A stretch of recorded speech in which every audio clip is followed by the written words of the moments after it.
என்னடா காலையிலே மீன் வாங்கிட்டு வரேன்னு போனாலும் இன்னும் வீட்டுக்கு வரலேன்ட்டு வெளியில் வந்து பார்த்தா போன வேலையை மறந்துட்டு அங்கே ஜேசிபி வேலை பார்த்துட்டு இருக்கிறத ரொம்ப ஆர்வமாக மெய்மறந்து வேடிக்கை பார்த்துட்டு இருந்தாங்க.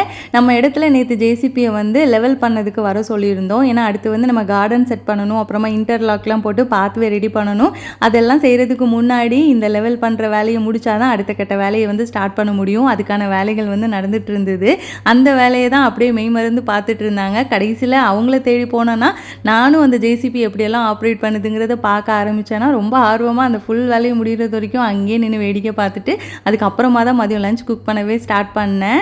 மதியம் லஞ்சுக்கு வந்து மீன் தான் வாங்கிட்டு வந்தாங்க. ஆனால் நான் ஆசைப்பட்ட வெள்ளை மீன் கிடைக்கல, வேறு ஏதோ ஒரு மீன் வாங்கிட்டு வந்தாங்க.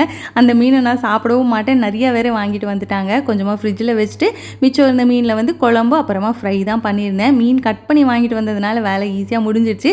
அதுவும் எங்கள் ஊர் ஸ்டைலில் குழம்புலாம் வைக்கணுன்னா ரொம்ப ஈஸி. குழம்பு மொத்தமாக தேங்காய்லாம் அரைச்சி ஊற்றி கூட்டி அப்படியே நம்ம அடுப்பில் வச்சிட்டோம் அப்படின்னா நல்லா மணக்க மணக்க மீன் குழம்பு வந்து ரெடி ஆகிடும். மீன் வந்து வள்ளத்துலேருந்து வாங்கிட்டு வந்த மீன்கிறதுனால நல்லா ஃப்ரெஷ்ஷாக இருந்தது. ஆனால் எனக்கு ஒரு பிரச்சனை என்னென்னா, நான் குறிப்பிட்ட ஒரு 5-6 மீன் வெரைட்டி தான் சாப்பிடுவேன். அதை தவிர புதுசாக ஒரு மீன் ட்ரை பண்ணணுன்னா நான் சாப்பிட மாட்டேன். அதனால் நான் குழம்பு மட்டும் எடுத்துக்கிட்டேன். ஆனால் குட்டீஸ், ஹஸ்பண்ட் அவங்க எல்லாருமே எல்லா விதமான மீனும் வந்து நல்லா சாப்பிடுவாங்க. எனக்கு மட்டும் ஆம்லேட் தனியாக போட்டு எடுத்துட்டேன். சமையல் வேலையை ஸ்டார்ட் பண்ணும்போதே மதியம் 1 மணி ஆயிடுச்சு. அன்றைக்கி மதியம் லஞ்சு சாப்பிட்டு முடிக்கும்போது டைம் பார்த்திங்கன்னா கிட்டத்தட்ட 3 மணியே ஆயிடுச்சு. அவ்வளோதான், நாளைக்கு பார்க்கலாம்.